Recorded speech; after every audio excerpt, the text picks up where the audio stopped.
Bonjour, aujourd'hui j'ai eu envie de vous présenter l'article que je publie cette semaine sur les étapes essentielles pour préparer 2019 parce qu'il me tient particulièrement à cœur. Pourquoi? Parce que je pense que c'est vraiment essentiel en fait de prendre le temps en fin d'année, de se poser et réfléchir à ce qu'on veut atteindre en 2019.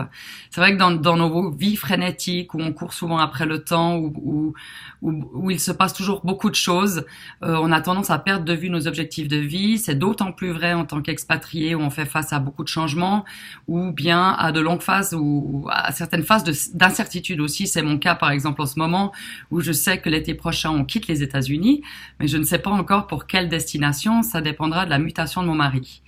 Et bien que l'année 2019 finalement est assez floue, j'estime que c'est d'autant plus important de me fixer des objectifs clairs et concrets pour cette année-là, pour m'assurer au fond que ce ne sont pas les circonstances qui vont définir ma vie et rester au maître de tous ces changements et de toutes ces transitions avec un cap très précis, un cap sachant où je veux aller, sachant ce que je veux, quelles que soient finalement les circonstances autour de moi.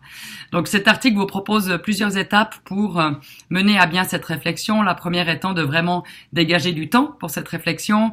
La deuxième étant de faire un bilan de votre année 2018, voir ce qui a marché, ce qui a été positif et voir aussi ce qui a moins bien marché pour pouvoir en tirer des leçons pour l'année suivante.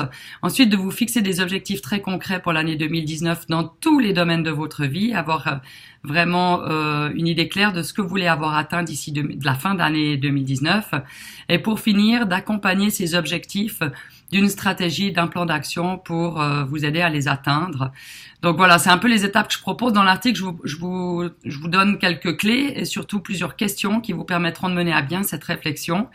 Je le fais personnellement 2 fois par année. Je trouve ça super intéressant. Ça me rebooste, ça me permet vraiment de clarifier ce que je veux et de remettre les choses à plat et de ne pas oublier quelles sont mes priorités de vie. Donc voilà, je vous encourage à lire. Le lien de l'article est en dessous de cette vidéo. Surtout, n'hésitez pas à commenter, à faire des remarques, à poser vos questions. Si vous en avez, je me ferai un grand plaisir d'y répondre. Et d'ici là, je vous souhaite une excellente réflexion. Très bonne journée ou soirée. Au revoir.